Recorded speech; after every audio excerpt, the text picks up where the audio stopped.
우리는 사회주의대화 추진위원회라는 모임의 회원들입니다.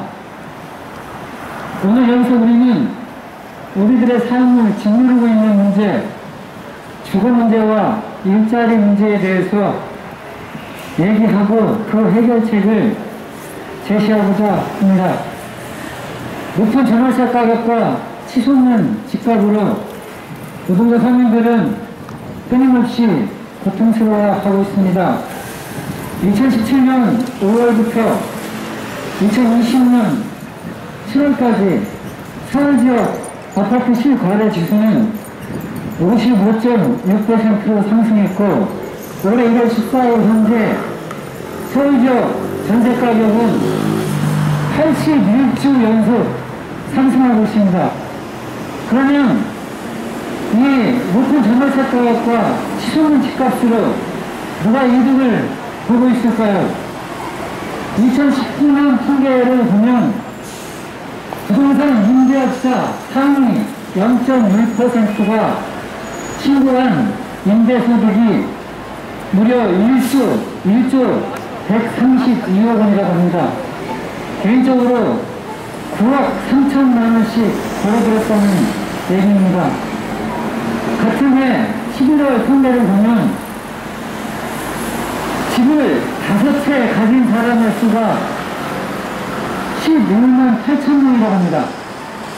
그리고 5채 이상을 소유한 사람이 15만 명, 무려 15만 명이 주택을 5채 이상 소유하고 있다고 합니다.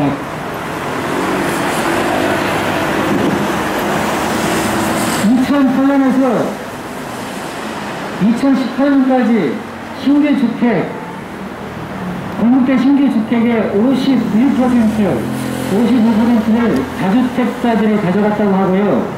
이 10년 동안 서울 인구 130만 명이 서울을 떠나서 경기도와 인천으로 이주했다고 합니다. 작년 4분기에는 31만 1000명 정도가 높은 전월세 가격과 치솟는 집값을 감당하지 못하고 서울 지역을 떠났다고 합니다. 주택을 분양받으려고 하거나 전세살이를 하려고 해도 높은 택지 시세가 반영된 낙마가로 인해서 노동자 서민들은 접근조차 하기 힘든 주택가격이 되어버렸습니다. 상황이 이렇다면 주택 공급이 되고 다시 공급된다고 하더라도 또다시 다주택자들, 주택 투기꾼들한테 돌아가지 않겠습니까? 자본주의 사회가 발전하면 발전할수록 주택가격과 토지가격, 지배는 지속적으로 상승하고 토지를 사적으로 소유함으로 인해서 주택 문제가 발생합니다. 토지를 국유화하고 일가구 1주택 초과소유 주택을 몰수하고 그 몰수한 주택으로 저렴한 공공임대주택을 공급하는 것이 그 해결의 근본이라고 보고 있습니다. 일자리 문제는 어떻습니까? 작년 일이 없어서 일시로 휴직한 인구가 83만 7천 명이라고 합니다. 올해는 89만 2천 명으로 늘었습니다. 임시휴직자들은 오히려 취업자로 분류되고 이분들이 재취업해서 취업할 확률은 떨어지고 미취업자로 남을 확률은 58% 이상이라고 합니다. 작년 통계를 보면 청년 실업률 같은 경우는 99년인데 21년 만에 최고의 청년 실업률을 기록했다고 합니다. 청년들의 일자리는 사라지고 있고 일자리를 구하려고 해도 비정규직밖에 없고 요즘엔 알바자리 구하기도 힘들다고 합니다. 이 최악의 청년 실업률과 관계있는 것이 청년 자살률입니다. 90년대 중반 이후에 태어난 특히 여성들의 자살률이 심하다고 합니다. 먹고 사는 문제, 생존의 문제가 갑갑한데 거기서 살고 싶겠습니까? 자본주의 사회에서는 왜 이렇게 실업과 세부와 비정규직이 난무하고 노동자와 예비 노동자들의 처지가 갈수록 힘들어지는지, 그러면 우리는 이것을 해결하기 위해서 무엇을 요구해야 하고 누구와 싸워야 하는지에 대해서 이 자리에 오신 청년 사회주의 대우 추진위원회 회원님들의 말씀을 들어보도록 하겠습니다. 말씀이 끝나면 관련한 구호도 외쳐보도록 하겠습니다. 그럼 먼저 사회주의 추진위원회 추진위원장님의 발언을 들어보겠습니다.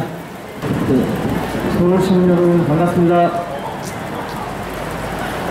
사람이 살아야 하는 데서 가장 기본을 이루는 게 두 가지가 있습니다. 하나는 안정적인 일자리죠. 그리고 저녁에 집에 가서 갈 수 있는 안정적인 주거입니다. 이것이 가장 기본적인 삶의 조건이죠. 그런데 이 두 가지 조건이 우리나라 서민들을 괴롭히고 있습니다. 요즘은 1년 이상 이 얘기 들어서 새로운 얘기가 아닌 것처럼 되고 있지만 부동산 가격이 올라가고 있습니다.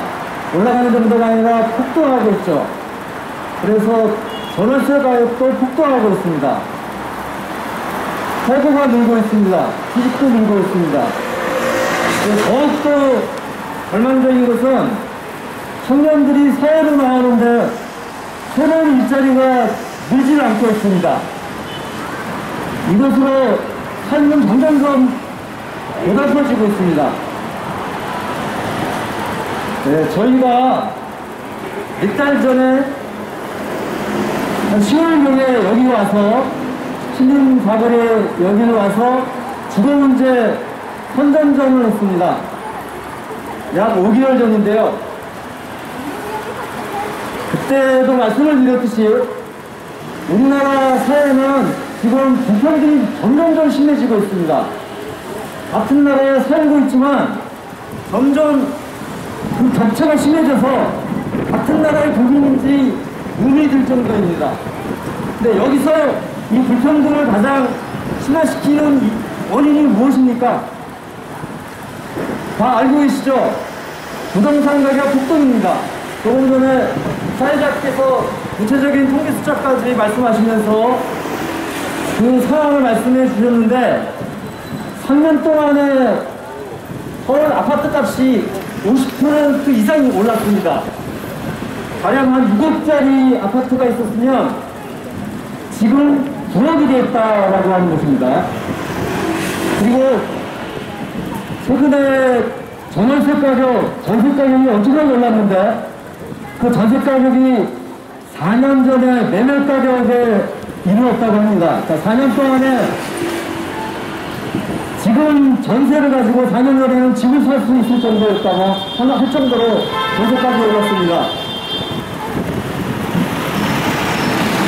여러분께서 더 화가 나시는 것은 문재인 정권이 등장하면서 가장 크게 공약으로 내온 게 두 가지가 있었는데 하나가 집값을 잡겠다는 거하고 일자리를 만들어내겠다고 하는 것이었습니다.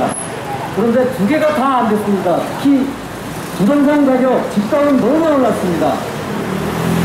그런데 이 오르는 게 요새 보면 주택 공급이 없어서 오르는 것처럼 얘기를 하고 있지만 이미 우리나라에서 주택 공급률은 100%가 넘습니다. 필요로 하는 주택 이미 100% 이상 공급되고 있는 상황입니다. 그런데 왜 집값이 오르느냐? 집을 만들어가지고 지어가지고 그걸 팔면 반 이상이 이미 집을 갖고 있는 사람들이 삽니다. 그거 살라고 집을 사는 게 아니라 투기하려고 사는 것이죠. 그래서 그 결과가 어떻게 되냐? 반 이상이 이미 집을 갖고 있는 사람들이 투기하고 사재기를 하고 있는 것입니다. 그러면 이 다주택 소유를 못하게 만들어야 되는데 문재인 정권은 어떻게 했습니까? 투기를 잡겠다고 하면서 오히려 다주택자들이 집을 많이 사가지고 갖고 있게 만들었습니다. 임대사업자 공정을 허락하면서 특혜를 줘가지고 엄청난 특혜를 받았습니다. 그 결과 지금 집값들이 계속 폭등하는 이유는 바로 다주택 소유자들이 투기에 앞장섰기 때문입니다. 여러분, 요새 많은 분들이 공분하고 있는 게 있죠. 집값 잡겠다고 이렇게 하고 있는데 실제로 정책 담당자들이나 LH 같은 그 담당하고 있는 공기업들이 직원들이 오히려 투기를 하고 있죠.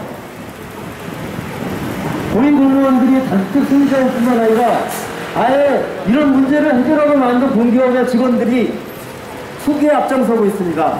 이러니 투기가 잡힐 수 있겠습니까? 그런데 이 모든 것은 자본주의에서 토지 소유자가 아무런 노력도 하지 않지만 가만히 있어도 점점 지대가 늘어나고 땅값이 올라가기 때문에 이런 일이 발생하고 있습니다.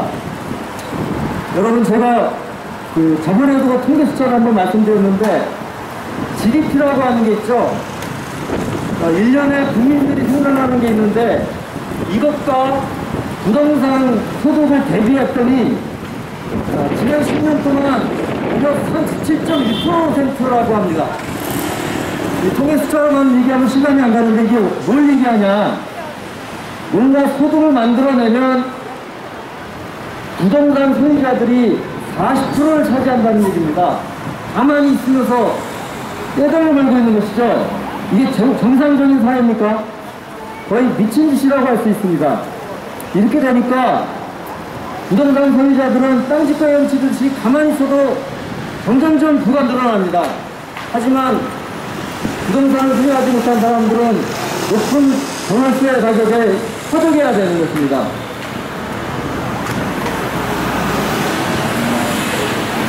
지금 조금 전에 말씀드렸듯이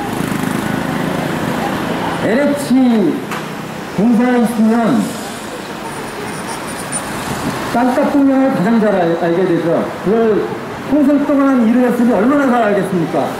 이런 사람들이 내구력을 가지고 앞장서서 투기를 하고 있는 것이 지금 현실입니다. 문제를 해결해야 되는데 결국 그 해결 방법이 무엇이겠습니까?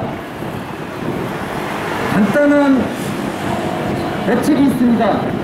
투기의 온상을 없애버려야 되는데 이 투기의 온상을 없애버리기 위해서는 남아있는 방법이 이제 거의 없습니다. 하나의 방법이 남아있는데 토지는 국가가 소유하는 것입니다. 토지는 개인이 소유하는 것이 아니라 국가가 소유하면서 모든 사람들이 그 토지를 이용할 수 있어야 됩니다. 이렇게 말씀드리면 너무 어려운 얘기가 아니냐 이렇게 생각하시는 분이 계실 수 있습니다. 하지만 이미 그런 나라가 있습니다. 싱가포르가 그런 나라인데 싱가포르는 토지가 국유화되어 있습니다. 그래서 그 나라는 굉장히 도시국가에서 땅도 좋고 해서 엄청나게 집값이 오를 가능성이 있는 나라였는데 싱가포르는 그래도 토지를 국유화했기 때문에 집값이 쌉니다. 그리고 임대료도 쌉니다. 이렇게 토지를 국유화하는 것만이 지금 남아있는 유일한 방법이라고 생각이 듭니다. 그리고 무려 15만 가구가 5채 이상을 소유하고 있습니다. 5채 이상 소유하는 이유가 분명한 것이죠. 다 투기하겠다는 것이죠. 이 투기용으로 소유하고 있는 다주택 모두 몰수해야 됩니다. 그리고 이 몰수한 주택, 그리고 공무임대 주택 많이 지어가지고 정부와 서민들에게 값싼 임대료로 주택을 공급해야 됩니다. 네, 오늘 저희가 기후 문제하고 일자리 문제 같이 하려고 나왔습니다. 일자리 문제도 심각하죠. 아마 여기 지나가시는 분들 중에 청년들이 많으신데 지금 암담할 것입니다. 가뜩이나 일자리가 없었는데 코로나 때문에 거의 고용을 채용 공부를 하지 않고 있지 않습니까? 그런데 그동안에 항상 정권을 잡고 있는 사람들이나 정치인들은 일자리 문제를 해결하겠다고 공약을 했습니다. 하지만 20년 동안 전혀 이것이 이루어지고 있지 않은데 그 이유는 이제 우리나라 한국 경제가 성장을 해도 일자리가 늘어나지 않는 나라가 되어버렸습니다.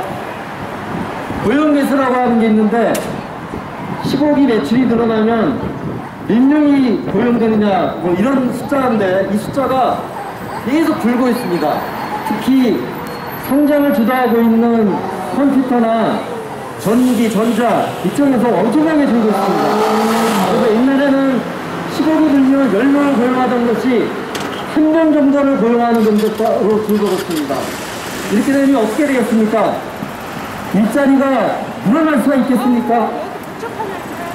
기업과 시장이 바뀌면 일자리가 늘어난다고 하는데, 성장하면 일자리가 늘어난다고 하는데 일자리가 늘어날 방법이 없습니다. 어떻게 해야 되겠습니까? 일자리는 이제 사회가 만들어야 됩니다. 구체적으로 얘기하면 정부가 나서서 사회적으로 유용한 일자리를 대량으로 만들어내야 됩니다. 뭐 예를 들면 교사들, 유치원의 교사들 엄청나게 늘려야 됩니다. 그리고 간병인들 늘려야 됩니다. 이것뿐만 아니라 이제는 기업에서 고용을 창출하지 않기 때문에 직접 공장도 짓고 일자리를 만들어내야 됩니다. 그것 외에는 방법이 없습니다. 두 가지 오늘 주제를 말씀드리고 있는데 이 두 가지 주제가 다 너무나 엄청난 문제입니다. 주거 문제, 일자리 문제, 삶을 결정짓는 두 개의 문제가 모두 문제를 만들어내고 있고 점점점 사람들을 고달프게 만들고 있습니다. 여러분들 촛불 집회 기억하시죠? 2016년, 2017년 이 촛불 집회가 지난 지도 벌써 4년, 5년이 되고 있습니다. 여러분 여기 지나가시는 분 중에 반 이상은 한번 강화문에 나가셨을 거라고 생각을 합니다. 그때 어떻게 생각을 하셨습니까? 박근혜 쫓아낼 뿐만 아니라 이제 좀 삶이 좀 나아져야 되는 게 아니냐 이렇게 기대를 하셨을 것이라고 생각을 합니다. 그리고 많은 사람들이 문재인 정권이 그렇게 할 수도 있지 않겠는가 기대를 했습니다. 그러나 4년 동안 우리가 본 것은 무엇입니까? 부동산 가격은 폭등하고 일자리는 늘어나는 게 아니라 줄어들고 있습니다. 올해 연초에 큰 숫자가 나온 게 있는데 1월달에 취업자가 작년 1년 전과 비교해서 거의 100만 명이 줄었습니다. 모든 것이 최악입니다. 박근혜뿐만 아니라 문재인 정권도 우리 민중들의 서민 문제를 해결하는 데서 완전히 실패했습니다. 왜 그렇습니까? 국민의힘이나 더불어민주당이나 다들 자본가들을 위한 정당이고 정치 세력입니다. 그래서 이들은 문제를 해결할 생각도 없고 능력도 없고 의지도 없고 능력도 없습니다. 왜 그렇습니까?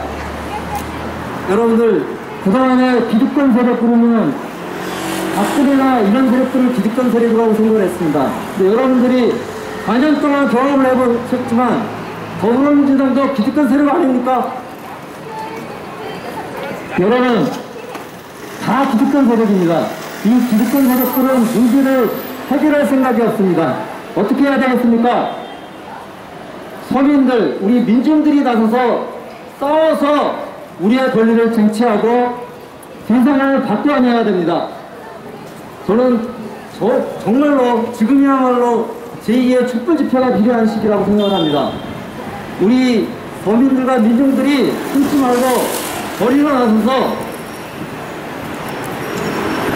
분명하게 우리 욕을 가지고 투쟁을 했으면 좋겠습니다. 오늘 우리의 요구를 두 가지로 크게 나눠서 이렇게 하고 있습니다. 그 요구를 요약해서 말씀드리면 토지를 구겨야 됩니다. 일가구일주택, 초과소유주택을 몰수해야 됩니다. 저렴한 공모 임대주택을 공급해야 됩니다. 그리고 일자리를 이제 기업이나 시장에 맡기는 게 아니라 정부가 나서서 사회적으로 유용한 일자리를 만들어야 됩니다. 이러한 요구를 가지고 앞으로 우리는 이러한 내용들을 널리 알리고 투쟁해야 할 생각입니다. 여러분들 같이 투쟁해 나갔으면 좋겠습니다. 앞으로 전보다 더 자주 거리에 나가서 여러분들과 뵙도록 하겠습니다. 감사합니다. 송교안 추진위원장님께서 주거 문제와 일자리 문제, 정관에 대해서 발언해 주셨습니다. 다른 내용을 요약하는 구호를 한번 해보도록 하겠습니다.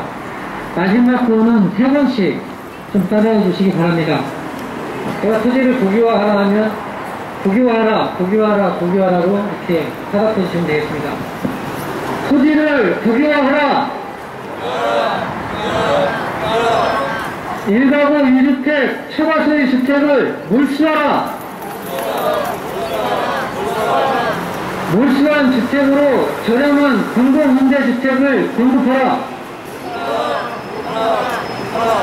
네, 일자리 관련 구호 한번 하겠습니다. 일자리는 사회가 만들면 생기는 것이다. 안정적인 일자리를 제공하라! 제공하라! 예, 그러면은 다음 발언자 모시도록 하겠습니다.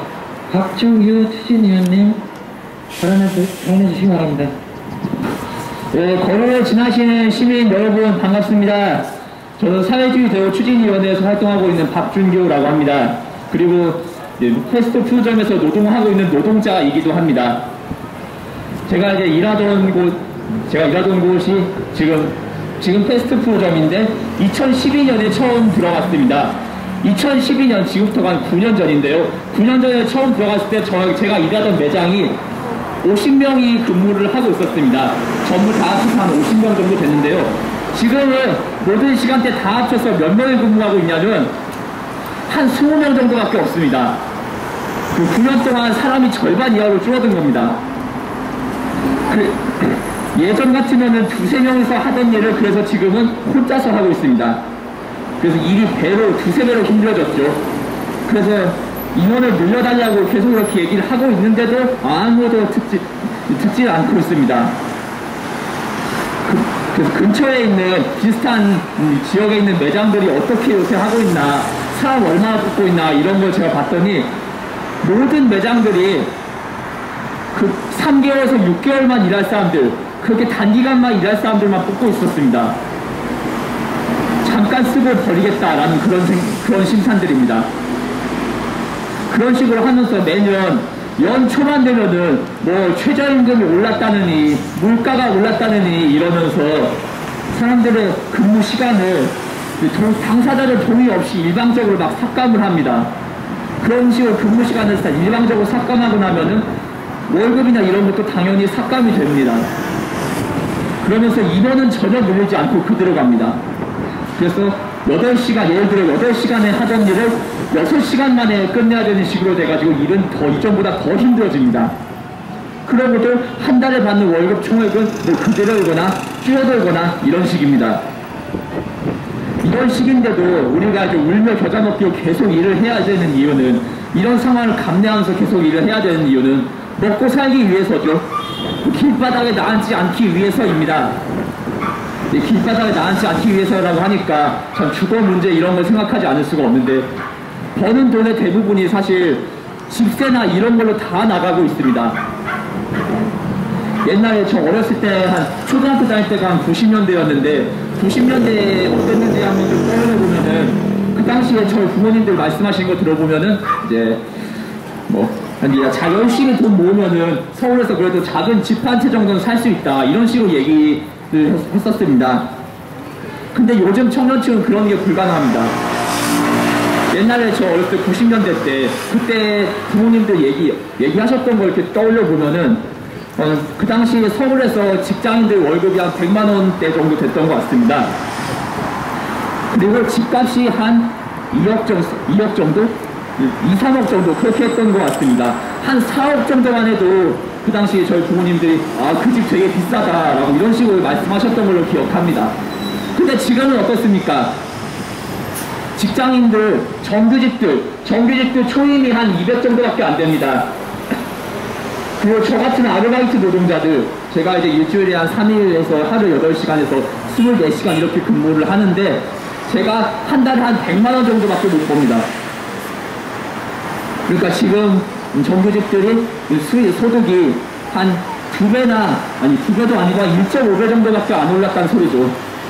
근데 집값은 어떻습니까? 2배, 3배 그 이상으로 올랐습니다. 지금 서울의 집값이 한 평균적으로 10억 정도입니다. 비싼 게 10억이 아니라 평균 10억입니다.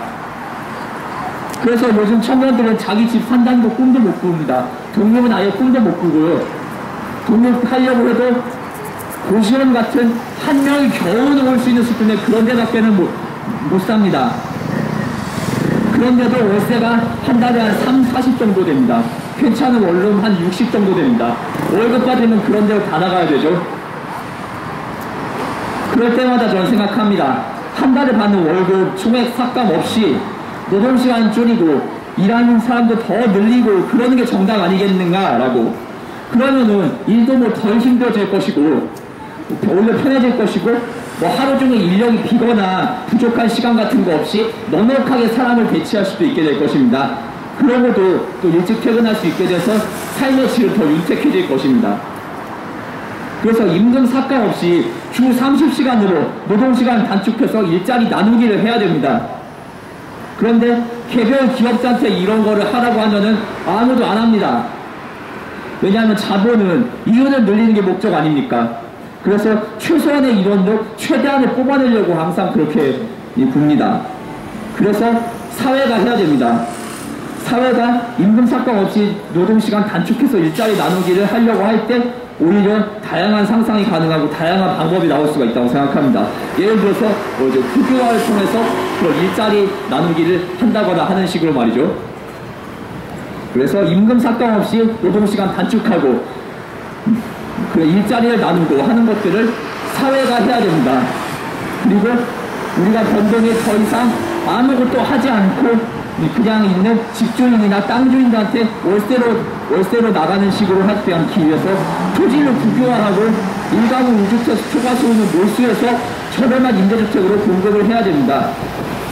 집값의 대부분이 사실 땅값 아닙니까? 그리고 우리가 내는 월세의 대부분도 사실 다 지대입니다. 그래서 토지를 국유화해야 되고 일가구 1주택 초과소득을 몰수해야 되고 그걸 저렴한 임대주택으로 청년과 노동자가 진짜 집을 필요한 사람들한테 저렴하게 공급을 해야 됩니다. 이거는 청년 노동자들한테도 아주 절실한 요구입니다. 그렇게 일자리도 주거도 사회가 모두 책임지는 식으로 자본주의적인 방식 그 자체를 건드리는 식으로 그렇게 해야만 삶이 더 나아질 것입니다. 자본주의 그 자체에 뛰어넘는 상상을 우리 모두 앞으로 다 같이 해봤으면 좋겠습니다. 감사합니다. 구 한번 하도록 하겠습니다. 일자리 관련 구 한번 하도록 하겠습니다. 청년들에게 공공부문에서 안정적인 일자리를 제공하라. 노동시간을 주 30시간으로 단축하여 안정적인 일자리를 제공하라.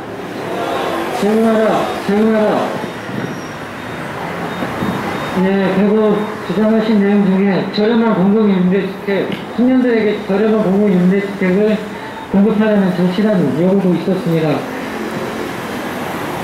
월수원 주택으로 저렴한 공공임대주택을 공급하라. 네, 다음 발언자 모시도록 하겠습니다. 황정규 추진위원님 모시도록 하겠습니다. 주민역 앞을 지나가시는 주민 여러분 반갑습니다. 저는 서울지역구 추진위원회에서 활동하고 있는 황정규라고 합니다.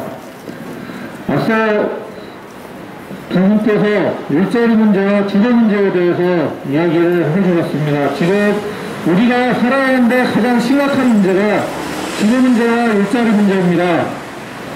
주거 문제는 앞서 말씀하신 분들이 이야기했듯이 더 이상 안정적인 집을 구하기 어려울 지경에 이르렀습니다. 그것 때문에 사람들이 엄청 성이 나 있는 상태입니다.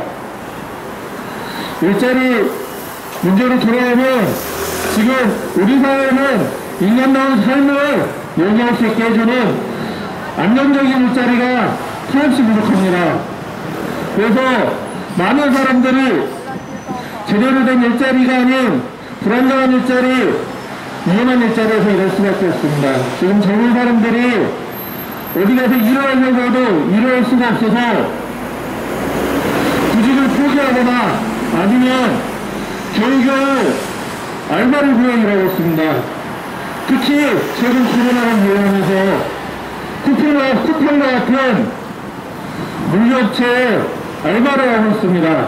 이런 알바도 감지덕지인 상황이고, 문제는 노동 강도가 심하고 현장에서 위험한 상황들이 발생해서 일하다가 죽는 일까지 발생하고 있습니다. 그럼에도 불구하고 이런 일자리가 없어서 그곳에 가서 일을 해야만 하는 실정입니다. 지금 여기 지나시는 분 중에서는, 젊은 분 중에서는 지금 구직을 위해서 구직 준비를 하고 있는 분들이 많을 것입니다. 이런 분들 중에서는 작년 안에 구직을 하지 않는 기업들 때문에 일자리 구하는 것을 단념하고 있는 분들도 많을 것이라고 생각합니다. 저는 오늘 이 일자리 문제에 대해서 말씀드리고자 합니다. 최근 통계가 나왔습니다. 실업률 통계, 1월 통계가 나왔는데 실업률이 5.7%로 98년 IMF 사태 이후 사상 최대라는 그런 내용이었습니다. 100만 명이 지금 실업자라고 이야기를 합니다. 그런데 이런 실업률은 사실 실제 상황을 아주 겨우 조금 반영하고 있을 뿐입니다. 실업률이라는 통계는 경제활동 인구 중에서 실업자의 수를 나타내는 것인데, 실제 이 실업률 통계에 들어가지 않는 헬스장의 실업자들이 구직기수입니다. 일할 수가 없어서, 직장을 구할 수가 없어서 쉬었다고 하는 사람들은, 지금 쉬고 있다고 하는 사람들은 실업자 통계에 들어가지 않습니다. 그리고 구직을 단념한 사람들도 통계에 들어가지 않습니다. 이런 사람들의 숫자가 무려 36만 명에 달한다고 합니다. 또한 기업의 사정이 악화돼서 어쩔 수 없이 운명 교전 목표를 휴직을 하고 있는 미혼자의 숫자도 매우 높은 상태입니다. 작년에 가장 실적이 높았을 때는 80만 명이었고, 지금 그 수가 낮아졌다고 해도 20만 명 가까이 휴직 상태에 있습니다. 이런 숫자를 더하면 현재 실업자 수는 어마어마하게 존재하게 되는 것입니다. 더 나아가서 실업자 중에서도 청년 실업의 문제가 심각합니다. 청년 10명 중에 1명이 공식 실업률에서도 실업자 상황으로 되어 있습니다. 여기에 구직을 감내했거나 수직 상태에 있거나 여러 가지 기타 등등 이유로 경제의 활동에 빠진 청년들이 구직기수입니다. 이런 청년들은 지금 일을 할 수 없어서, 그리고 그 일을 통해서 자신의 생계를 유지할 수 없어서 절망에 빠지고 있습니다. 이런 상황에서 제대로 된 일자리 정책은 전혀 나오고 있지 않습니다. 문재인 정권은 실업률이 급상승하자 급하게 긴급 고용대책이라는 것을 내놨습니다. 총 2억 8천억 원을 투여하는 이 고용대책 중 상당수는 제대로 된 안정적인 일자리를 제공하는 것이 아니라 일시적이고 원달에 5,600일 정도밖에 안 되는 일자리를 그나마 아주 적게 창출하는 것을 목표로 하고 있습니다. 이런 상태에서 우리 노동자 민중들의 삶의 처지는 나아질 수가 없습니다. 반면 문재인 정권보다도 못한 주장은 이런 일자리 정책은 부질없다면서 기업의 규제를 완화하고 생산성을 높이고 정직된 인민들을 바꿔서 일자리를 만들 수 있다라고 주장하는 세력들이 있습니다. 소수 세력이나 소수 연민들이 바로 그들입니다. 이 사람들은 지금 우리가 20년 동안 지켜나왔던 그런 정책을 다시 반복하자고 하고 있습니다. 기업이 살면 일자리가 는다는 주장인데 지금 이 주장은 거짓이라는 게 다 드러났습니다. 사실상 일자리 문제 해결할 수 없는 문재인 정권이나 과거 계속해서 실패하고 일자리 창출에 전혀 기여하지 않는 걸로 드러난 주장들을 반복하는 지구세력 모두 지금 우리가 겪고 있는 일자리 문제를 해결할 수가 없습니다. 일자리 문제를 해결하기 위해서는 이제 노동자 민중이 직접 나서야 됩니다. 일자리는 사회가 만들겠다고 의지를 갖고 만들면 충분히 만들 수가 있습니다.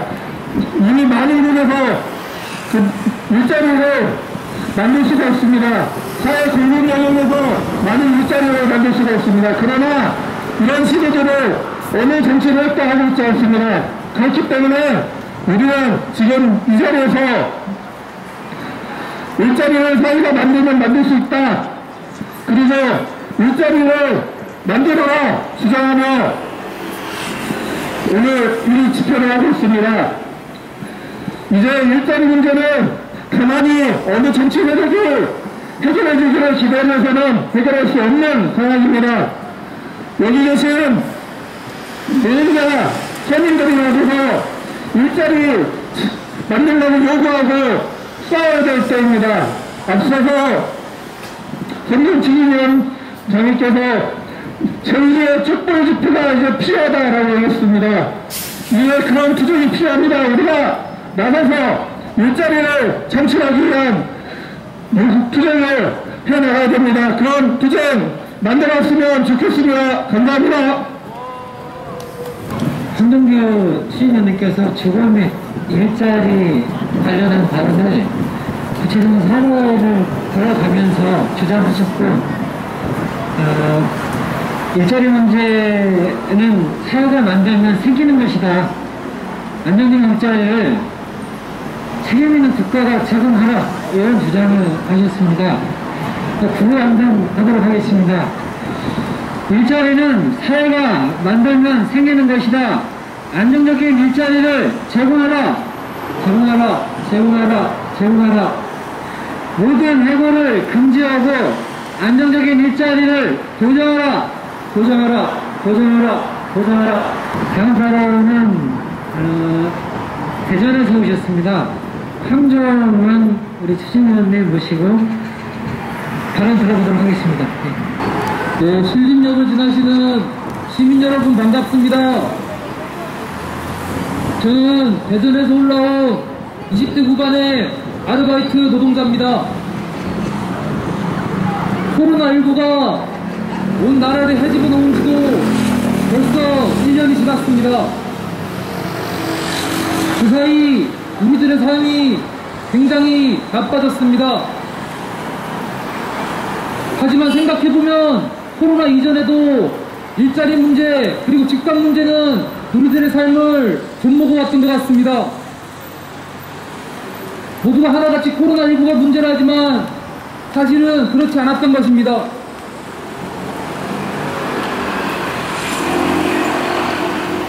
부동산 문제는 부동산 값은 하루가 다르게 천정부지로 오르고 있고 고용 한파는 97년과 2008년의 대공황의 수준을 이미 넘어서고 있다고 합니다. 일자리라고 쓰고 집이라고 쓰고 희망 고문이라고 읽는 나날이 반복되고 있습니다.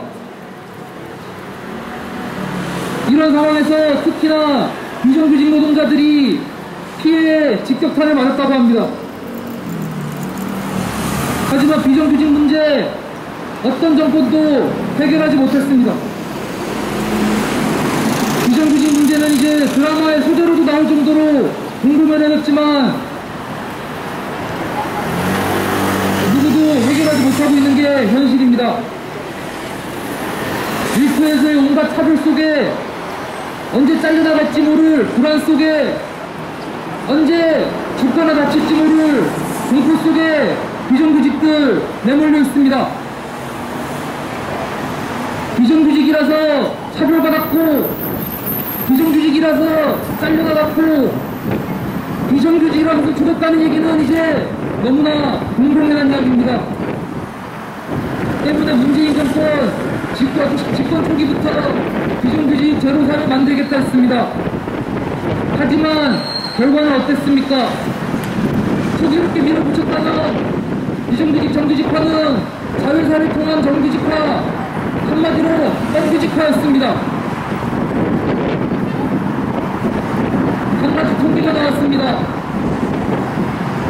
문재인 정권 집권기간 동안 비정규직 노동자들의 수가 오히려 늘어나고 100만 명이 늘었다고 합니다. 역대 정권 중에 비정규직이 정규직으로 전환된 비율은 가장 낮다고 합니다. 이런 상황에서 실업률까지 오르자 이제 문재인 정권 비정규직 정책 내려놓았습니다. 임시직과 일용직을 고용하는데 지원금을 주겠다고 합니다. 국민들은 이 문제를 해결할 능력이 없다는 것을 고백하는 것입니다. 문재인 정권이 또 하나 호기롭게 거짓말했던 것이 있습니다. 집값을 잡겠다는 것이 그것이었습니다. 하지만 실질적으로 문재인 정권은 집값을 잡기는커녕 투기꾼들에게 꼭지를 열어주는 그런 정책을 내놓았습니다. 2017년에 인생사업자 등록보관으로 세금을 깎아주고 집값의 80%까지 주택담보 대출을 허용했습니다. 왜 이런 일이 벌어졌겠습니까? 510 직자의 30%가 다주택 보유자들이었습니다. 한 채만 남기고 팔렸더니 지방의 싼 집만을 팔아넘겼습니다. 투기로 잡기는커녕 투기꾼들을 데리고 집값을 잡겠다고 거짓말을 한 것입니다.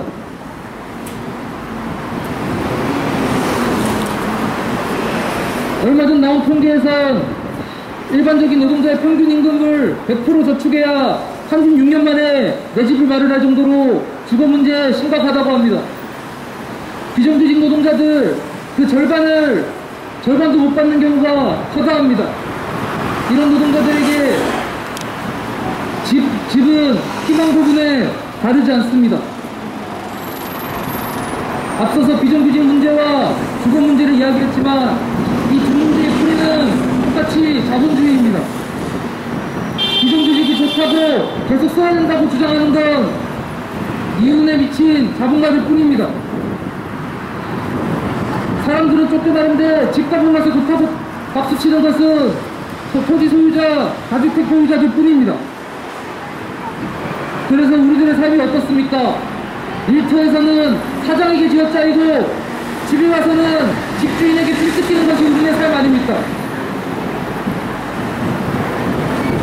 이런 일들은 이윤 추구가 최대 덕목이라서 시세 차익이 최대 덕목이라서 마구마구 보장해주는 자본주의에서 가능한 일입니다.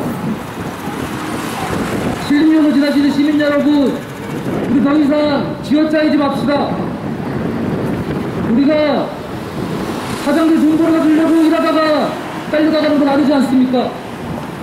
우리가 집주인들 월세 올려주려고 사는 것이 아니지 않습니까? 우리의 삶은, 우리의 권리는 이들과 자본주의와 공존할 수 없습니다. 비정규직 없는 세상, 집 때문에 서럽지 않은 세상, 이제 우리가 직접 만들어 갑시다. 감사합니다. 예, 오늘 대전에서 올라오신 황정원 동지 발언 감사합니다. 비정규직 문제와 청년 주거 문제를 생생하게 전해주셨습니다. 바람이 참 거셉니다. 바람이 불면 반드시 봄은 오더라고요. 우리들의 삶을 짓누르는 주거 문제, 일자리 문제가 해결되어서 정말 사람답게 사는 세상에서 살아보고 싶습니다. 예. 청년 주거 문제와 비정규직 실패에 대해서 발언해 주셨는데 청년 관련 구호 한번 해보도록 하겠습니다. 청년들에게 공공부문에서 안정적인 일자리를 제공하라, 제공하라, 제공하라, 제공하라. 노동시간을 30시간으로 단축하여 안정적인 일자리를 제공하라, 제공하라, 제공하라, 제공하라. 네, 감사합니다. 다음 발언자 모시도록 하겠습니다. 김민재 시민의원님 모시고 국가 일자리 문제에 대해서 들어보도록 하겠습니다. 시민점을 지나가시는 시민 여러분 반갑습니다. 저는 사회주의 교육 추진위원회 추진위원 김민재입니다. 여러분, 집값 좀 떨어질 것 같습니까? 아니죠? 집값 안 떨어질 것입니다. 전세값도 안 떨어질 것입니다. 최근에 나온 여론조사에 따르면 10명 중 6명이 향후 집값 지속적으로 오를 것이다 라고 답변했습니다. 여러분 모두 집값 안 떨어질 거 잘 알고 계시죠? 이렇게 집값이 안 떨어지고 계속 오르면 어떤 결과가 발생을 할까요? 집값의 대부분은 토지가격, 땅값입니다. 그런데 우리나라에서 토지를 누가 어떻게 소유하고 있는지 좀 알아볼 필요가 있습니다. 여러분, 우리나라 세대 중에서 상위 10%가 토지 전체 가액의 60%를 넘는 액수를 차지하고 있습니다. 그리고 상위 20%는 전체 토지 가액의 기준으로 80%를 소유합니다. 상위 30%는 어떤지 아십니까? 상위 30%가 전체 토지의 무려 90%를 소유합니다. 여러분, 그러면 하위 40%는 어떨까요? 하위 40%는 토지를 전혀 소유하지 않고 있습니다. 그러면 이렇게 집값이 오르고 땅값이 계속 오르면 어떻게 되는 겁니까? 토지 소유하고 있는 상위 10%, 20%, 30% 땅부자들, 지주들만 더 떼돈 벌고 더 부자 되고, 그리고 토지 소유하고 있지 못한 우리 같은 하위 30% 평범한 서민 노동자들은 더 가난해지는 것입니다. 있는 놈들은 더 잘 살고 없는 사람들은 더 못 살게 되는 불평등이 점점 심화되는 것입니다. 집값, 땅값이 오르면 불평등이 이렇게 심화됩니다. 문재인 정권 이런 불평등 문제, 집값 문제에 대해서 어떻게 하고 있습니까? 문제 해결하고 있습니까? 아니죠. 여러분, 문재인 정권이 집값 문제, 부동산 문제에서 누구를 대변하고 있습니까? 우리같이 집 없고 땅 없는 하위 40%, 50%를 대변하나요? 아닙니다. 변창은 뭐 했습니까? 국토교통부 장관 변창흠이 LH 사장으로 재직하던 당시에 LH 직원들이 시흥이나 광명에 땅 많이 샀죠? 출입로도 없는 이상한 맹지 같은 데는 LH 직원들이 땅을 많이 샀습니다. 시흥과 광명에 신도시 지정돼서 개발될 것을 알지 못했다면 절대 할 수 없는 일입니다.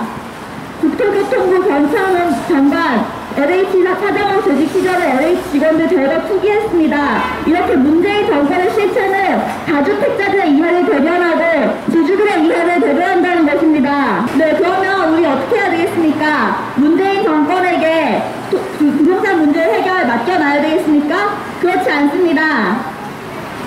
문재인 정권이 또 부동산 문제 해결하겠다면서 얘기하고 있는 게 뭡니까? 부동산 공급하겠다는 거죠? 지금 보궐선거에 나선 박영선은 30만 호를 공급하겠다고 합니다. 공급 경쟁이 붙어서 이제 국민의힘 후보 오세훈도 36만 호를 공급하겠다고 합니다. 여러분, 근데 이렇게 부동산 새롭게 공급하면 뭐합니까? 이렇게 새로 공급된 부동산 집 없는 사람들한테 갔나요? 그렇지 않습니다. 집 이미 있는 다주택자들이 전부 다 사재기할 것입니다. 지난 10년간 신규 공급된 489만 채 중에서 248만 채를 이미 집 있는 다주택자들이 사들였습니다. 신규 공급한다고 잔치만 벌이면 결국에는 그 신규 공급되는 집들 다 투기꾼들 다주택자들한테 가게 되어 있습니다. 우리 이렇게 부동산 문제 절대 해결할 수 없는 대책만 내놓는 문재인 정권한테 부동산 문제 해결을 맡기고 있을 수 없습니다. 우리 다시 촛불 들고 거리에 나가서 이렇게 요구해야 됩니다. 토지를 국유화하자고 요구해야 됩니다. 그리고 1가구 1주택 초과해서 소유하는 주택 몰수해서 그 몰수한 주택 저렴한 공공임대주택으로 집 없는 사람들에게 공급을 하라고 요구해야 됩니다. 아까 저희가 선전대로 하고 있으니까 어떤 분은 왜 다 몰수를 하냐, 미친 거 아니냐라고 하시던데, 여러분, 이게 그렇게 이상한 이야기일까요? 그렇지 않습니다. 지금 독일 베를린에서 시민들은 대지주의 주택을 몰수할 것을 요구하면서 주민투표를 하고 있습니다. 주민투표를 하고 있는데 독일 베를린 시민 무려 7만 7천 명 정도가 대주택 소유자들의 다주택 소유자의 주택을 몰수하는 것에 찬성을 했습니다. 토지를 국유화하고 1가구 1주택 초과해서 소유하는 주택을 몰수해서 저렴한 공공임대주택으로 공급하는 것, 이것만이 부동산 문제를 해결할 수 있는 유일한 방법입니다. 문재인 정권이 이걸 할 수 없다면, 하지 않는다면, 그리고 실제로 하지 않고 있죠. 그렇다면 우리가 직접 거리로 나가서 이것을 요구하면서 촛불을 다시 들어야 합니다. 그리고 만약 이렇게 토지 국유화하고 부동산 문제 해결하는 것이 사회주의라면 사회주의 못할 이유가 뭐가 있겠습니까?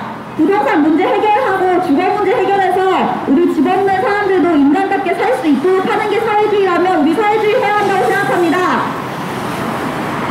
토지를 국유화하고 1가구 2주택을 초과해서 소유하는 주택을 몰수할 것을 요구하며 투쟁합시다. 감사합니다. 김민재 추진위원님의 발언 들어봤습니다. 역시 사회주의자 대우 추진위원회 위원님 같습니다. 비둘기를 좀 상당히 무서워하시는 것 같습니다. 저 같은 경우도 비둘기들을 참 싫어합니다. 무섭습니다. 토지 공개념 어쩌고 주장하면서 주택을 공동에게 공론적으로 분양하자고 말로만 하는 이 친구들이 주장하는 게 사실 주택 정책에 있어서 비둘기파 정책이라고 생각합니다. 이 비둘기파들이 집권하는 사이에 정말 집값, 땅값이 천정부지로 치솟고 투기질까지 전담을 하고 있습니다. 저도 비둘기가 참 무섭습니다. 다음에는 다음으로 가기 전에 올해의 원론적인 주장을 한번 더 해보도록 하겠습니다. 그 주장은 부모로서 한번 요청하도록 하겠습니다. 토지를 국유화하라! 국유화하라! 1가구 2주택 초과소유 주택을 몰수하라! 몰수하라! 몰수한 주택으로 저렴한 공공임대주택을 공급하라! 네, 감사합니다.